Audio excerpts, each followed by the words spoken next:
Uh, oh, there you go.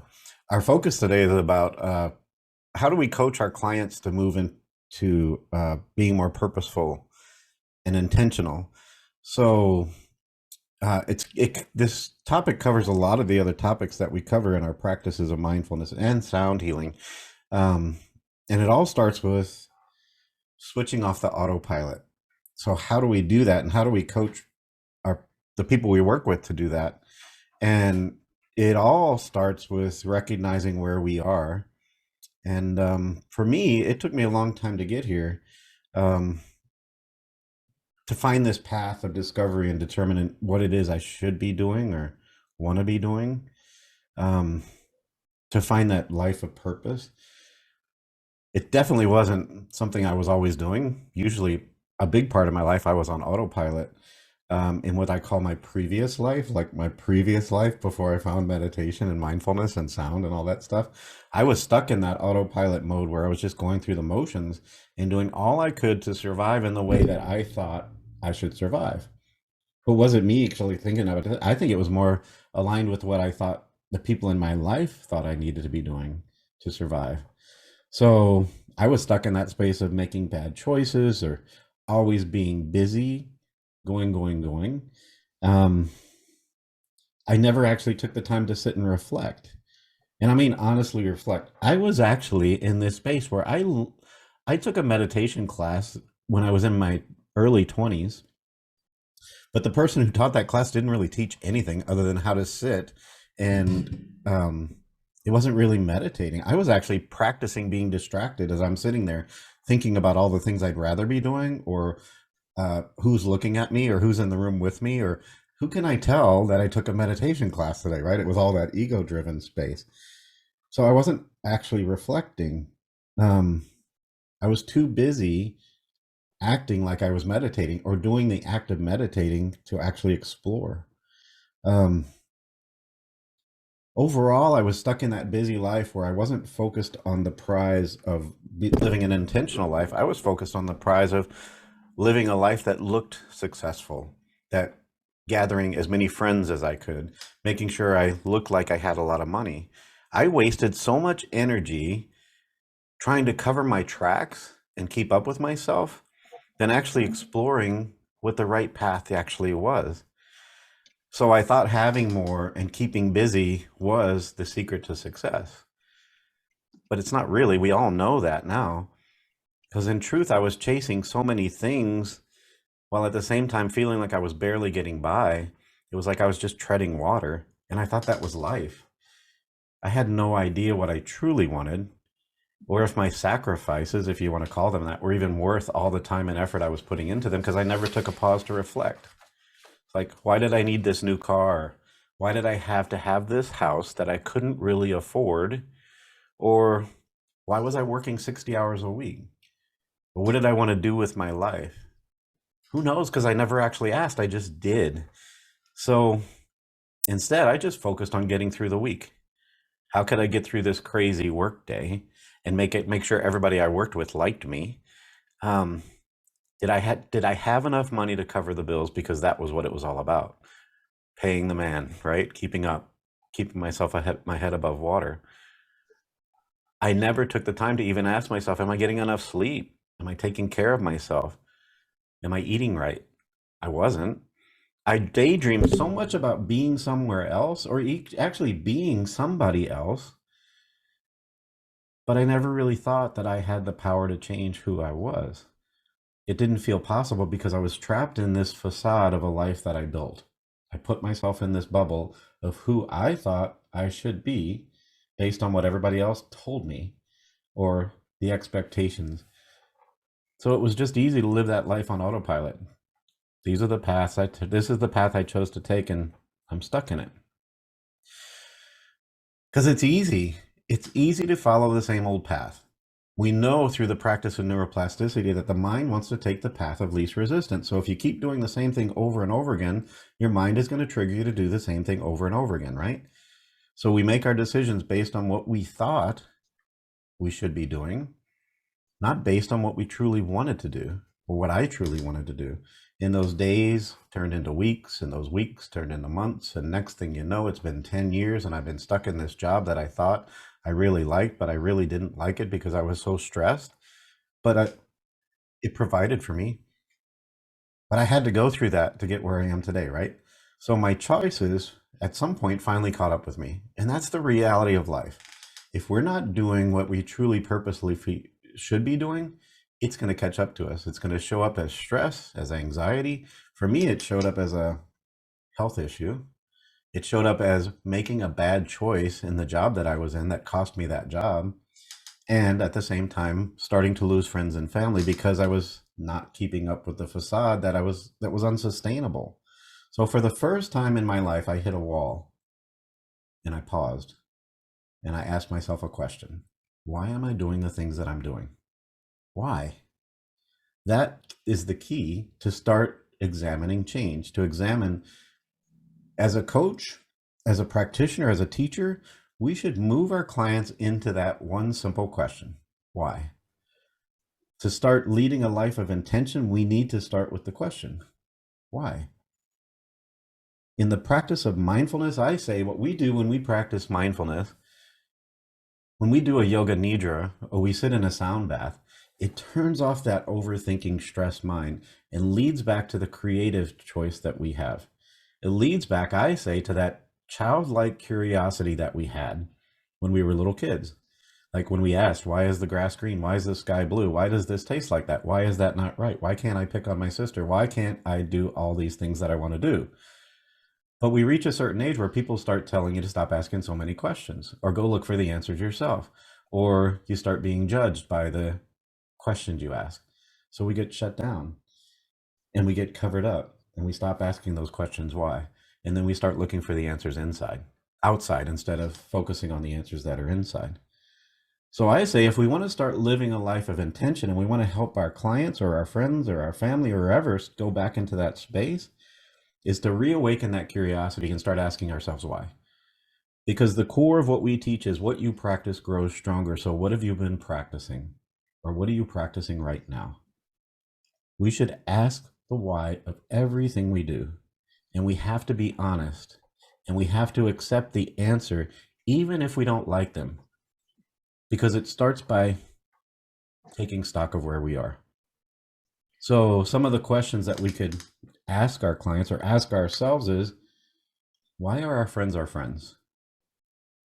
Why? Why did I buy that car or that device or that dress or whatever it is? Why? Why am I reaching for that cigarette or that drink or that ice cream or that piece of cake? Or why am I doing the things that I'm doing? Why did I choose this job? Why am I with my partner? Why am I working overtime for the 5th time this week? Why am I angry at my dad or my sister or the world? Why? Keep asking ourselves why and then explore the answers. And to really explore the answers, we have to note how they make us feel. When that answer first comes up, how does it make you feel, and where do you feel it in your body? Do you feel it in your gut? Do you feel it in your heart? Do you feel it in your throat? And paying attention to where you feel it makes a huge difference. If you feel it in your throat, maybe there's something you want to say about that. Maybe there's something blocking you from speaking the truth about whatever it is. Maybe there's something that's hurting your heart because you haven't forgiven yourself for thinking about somebody a certain way or doing something to somebody in the past. Or maybe it's something that that person did to you. If you feel it in your gut, is it that your gut instinct telling you that there's another path? When we start exploring where we feel it and understanding every choice we make affects us in some way or another, we should note how they make us feel.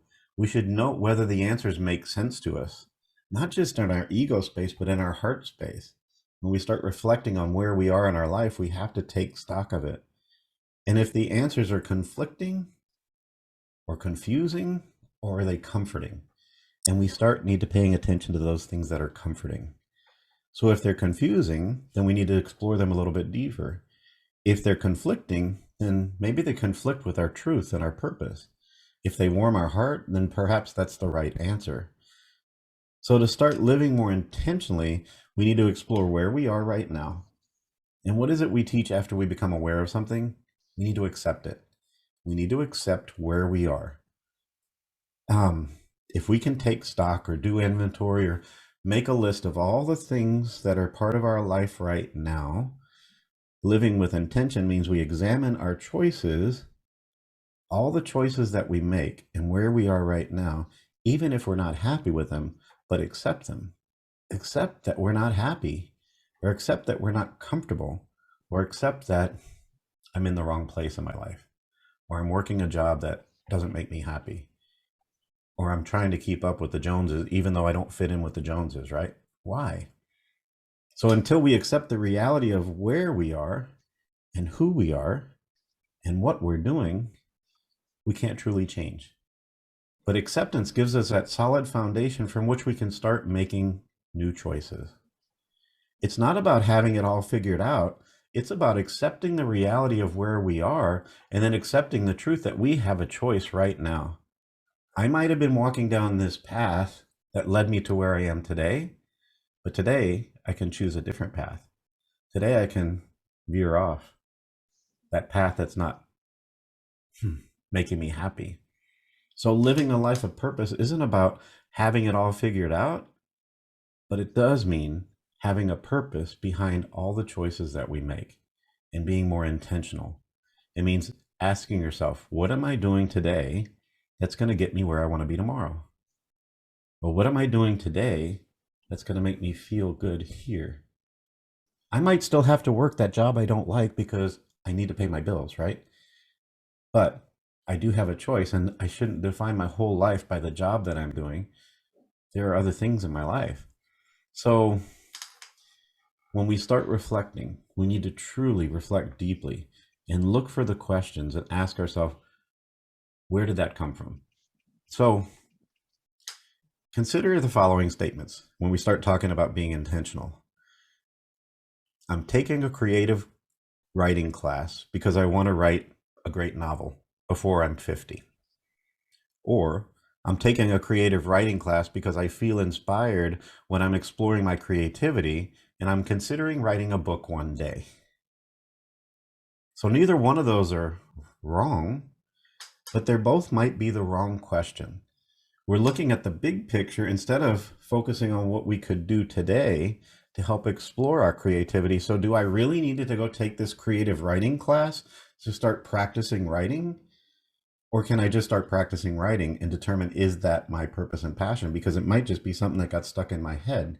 So I should look a little deeper. So you think about an artist.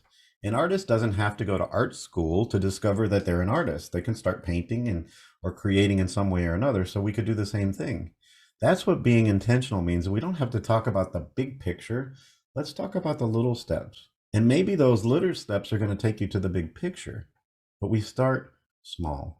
Because what if I went and invested in that creative writing class and I found out 6 months from now, I was like, I don't want to do this. This isn't where did that come from, right? Well, we're stuck having to pay that bill for that creative writing class. We're finishing that class, and then all of a sudden we've wasted some time. So intention doesn't have to be big picture. Actually, I think the big picture is more goal oriented, where we see where we want to be in 10 years, and that's the goal.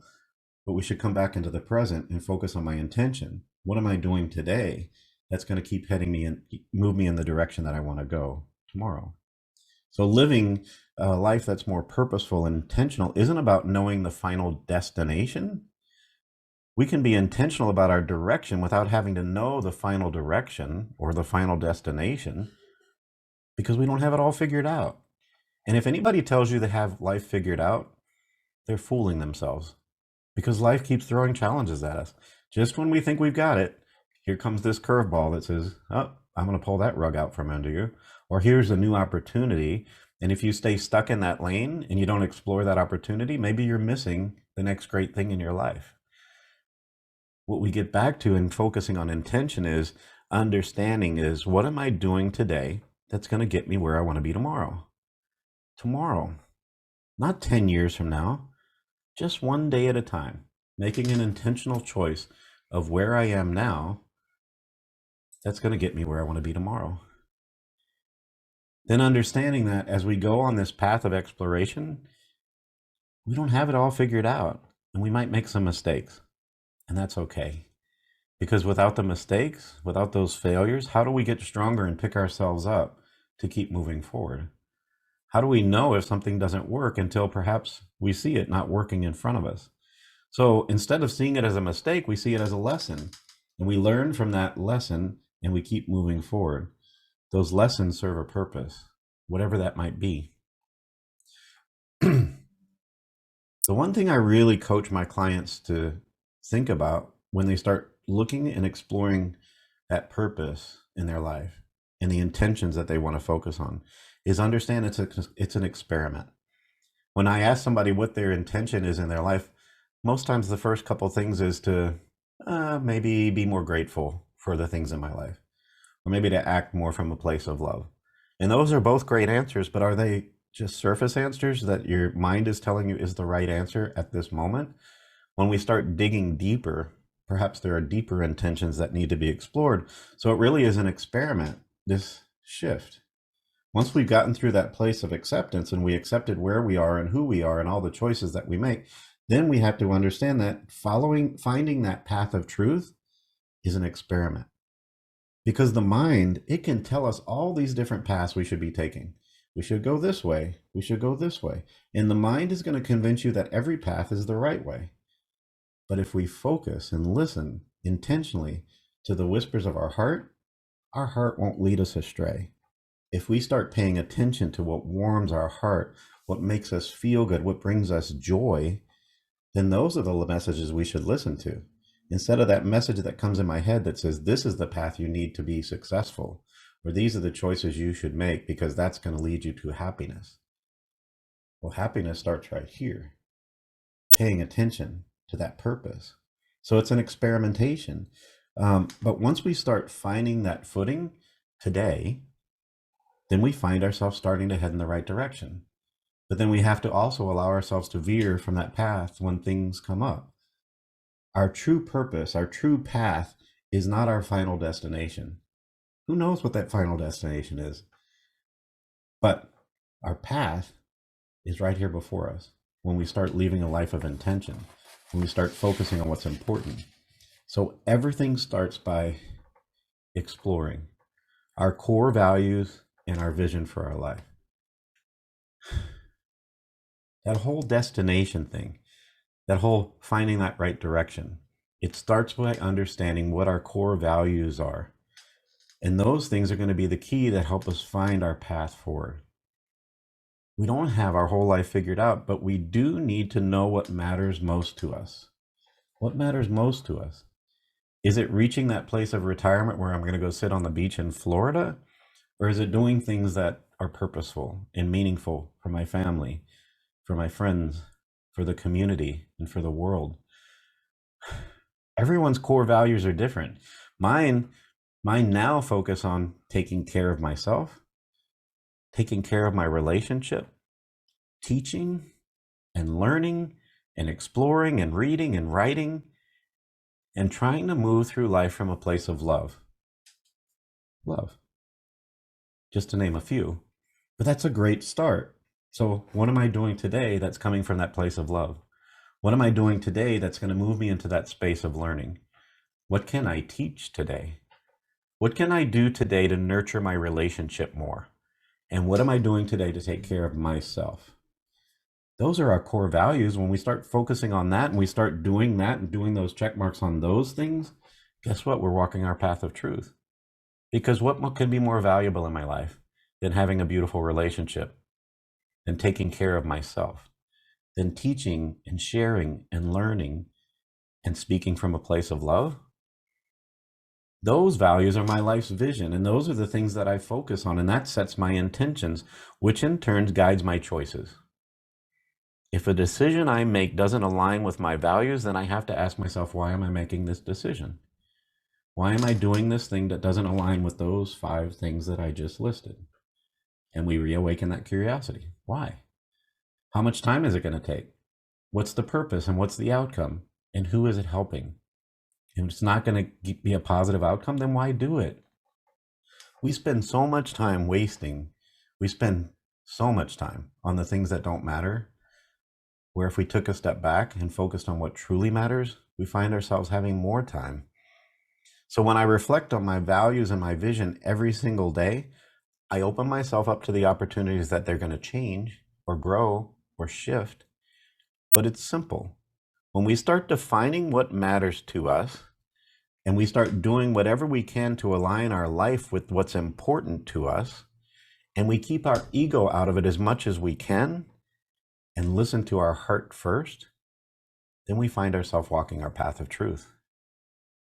If we have an idea what our core values are, and we start thinking about the moments in our life when we feel proud of ourselves, or we feel happy, or our heart is warmed, and we dig around in those things, and we can discover there's more things that align with those things.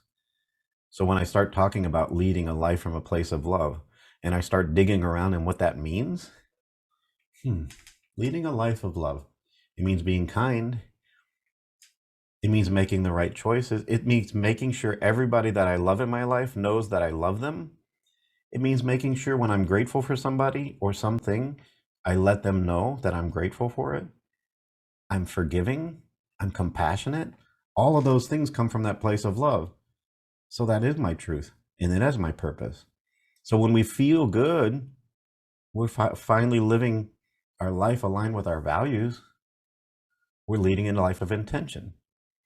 And that becomes bigger in our life because what you practice grows stronger. And where your energy goes, the intention goes. Or the other way around. Where your intentions go, the energy flows. I don't know which one comes first, but when you start focusing on it, when you start noticing when you violate those values, you feel bad. When you don't align yourself with your intentions, you feel lost. So when we know our core values, then we can make sure that our life is being lived in that space of what our heart says we truly want. And that's when the magic starts happening. That's when you're doing something like I'm doing that I don't think I work anymore. I feel like I'm retired because everything I do aligns with my purpose and passion. So it's pretty great. And then the next thing we need to coach our clients into that space, or coach the people that, or coach ourselves into, is we need to accept responsibility. This is my life. Take responsibility. I lived a long time blaming my parents, blaming society, blaming my nature, blaming who I was for all the mistakes that I made. But a huge part of intentional living is accepting that we have the power to change, that we may be where we are today, but that doesn't mean we're done. We have the power to change today. This is where I was stuck for so long because I spent a few decades in that life that I shouldn't have been living, and I felt stuck and I didn't know how to get out of it. But guess what? Life forced me to change. I wasn't ready to make the hard choices, so life made the hard choices for me. I told myself that life's not supposed to be fun, or it is what it is, right? Or this is what it means to be a grown up. How many years did I do that? Or this is an ordinary life. Those were the wrong things to tell myself, but denying reality didn't get me anywhere. And what it did is it moved me into the place where I didn't want to face the obstacles of change. Everything was beyond my control. But when I came into that space of accepting responsibility and saying, this is my life and what I do with my life is my choice, and I recognize I can't control my circumstances, but with practice, I can choose how I respond to those circumstances. And that's the difference. Instead of getting stuck in traffic and always getting angry, now I get stuck in traffic and say, this is nothing new. It's been going on my whole life. So why am I letting it make me angry when every day I drive to work and I'm stuck in traffic? Why would it surprise me, or why would it make me angry? That was a me thing. It had nothing to do with the traffic. So life is challenging, but we also tend to make it more challenging by responding to life more negatively instead of accepting where life is.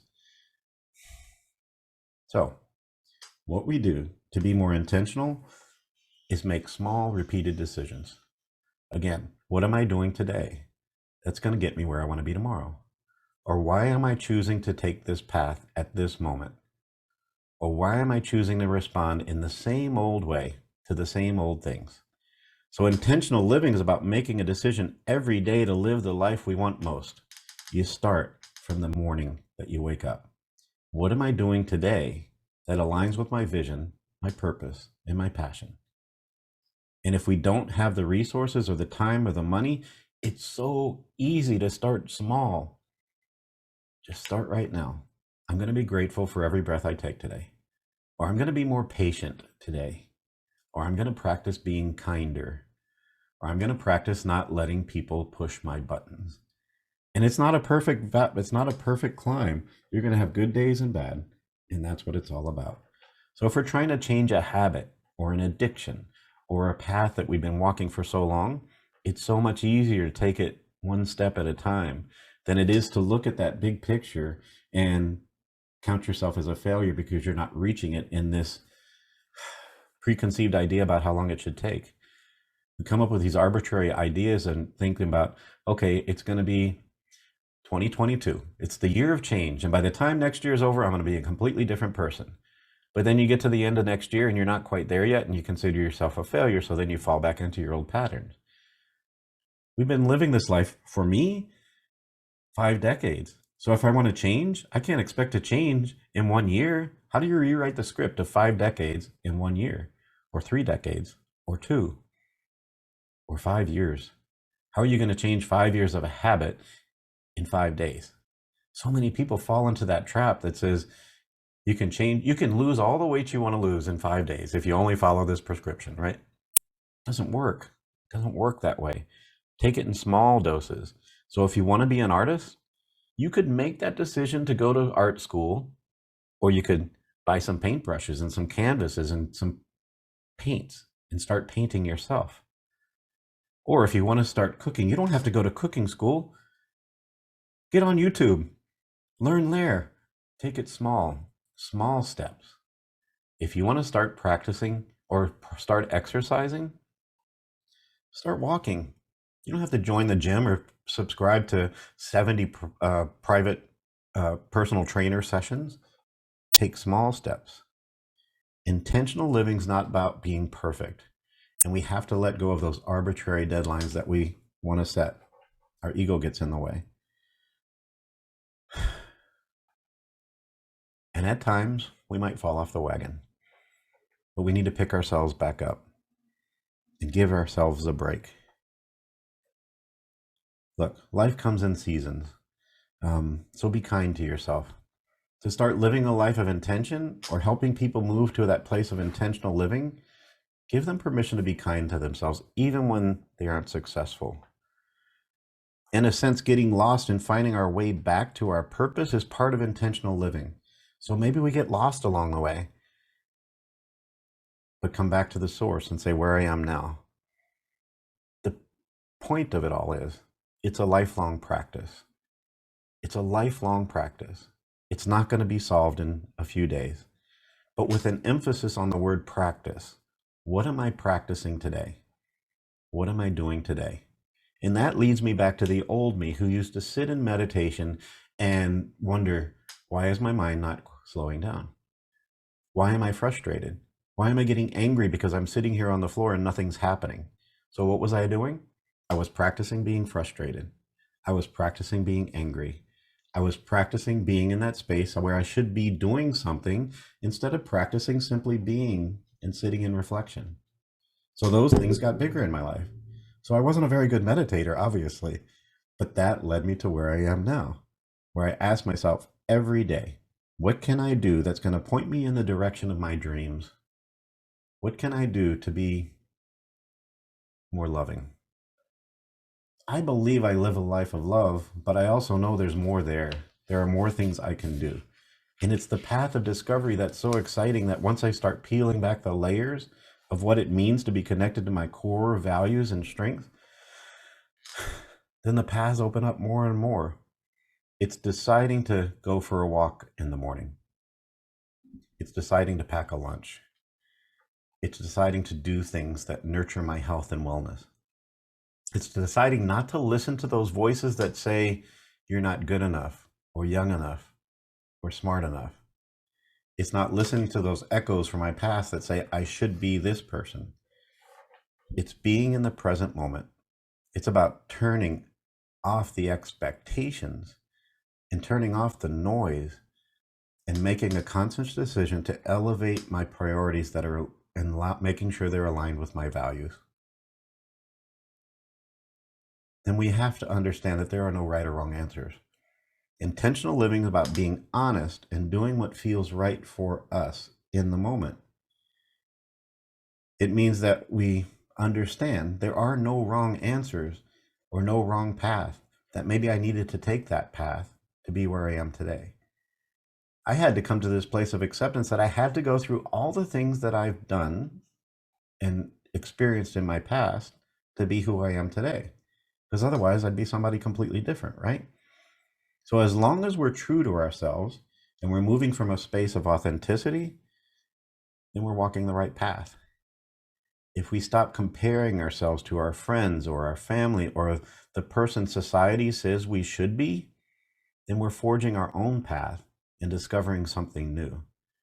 What I love to say is that each and every one of us was put here for a reason. We might not know what that reason is, but the path of discovery is what's so important. In all of the universe, if we reflect on ourselves, we understand that there is no one who has all the same experiences you have, who has met every person that you have, who has learned every lesson that you have, has been through all the trauma and stuff that you have. No one. So that makes you perfect, a perfect version of yourself. And if we use that lesson and say, this is me and I'm here for a reason, and I discover what it is I can do with all those lessons, then that aligns me with my truth and purpose. If I can talk about what I've been through to those who might be going through it now, maybe that inspires them. Who knows? But the truth is, when we stop comparing ourselves or stop judging ourselves against some arbitrary timeline that is set up for success, then we can just breathe and explore and become curious. Instead of giving ourselves a permission slip to create a schedule, allow ourselves to be free. Freedom. And then understand that mistakes are proof that we're truly living. Those stumbles that we make are proof that at least we're trying, right? A life well lived is kind of messy, but in a beautiful way. When you're acting from that place of authenticity, even those mistakes, you can laugh at them and say, I guess that wasn't my path, right? It won't always be easy, but it's better than going through life on autopilot. Merely existing and watching the world from the sidelines or through some rose-colored glasses, that's not the way to live. Intentional living means we come into the purpose and we understand that there's no finish line. There's going to be no point in my life where I'm going to say, I'm done. I hope not anyway.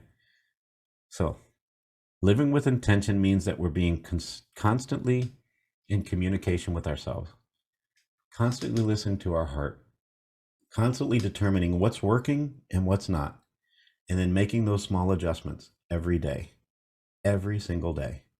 If that didn't work for me yesterday, why am I going to do it again today? It's not easy, but you know what? When you start doing it, you're living a life connected to love because you're loving yourself. And that's what it's all about. So that's the lesson we should be teaching those people we're working with, whether we're coaching them, whether we're teaching them, whether we're friends with them, whether they're our family, whatever it is. What I say when I put a message out there, it's not going to connect with everyone, but hopefully it connects with one person.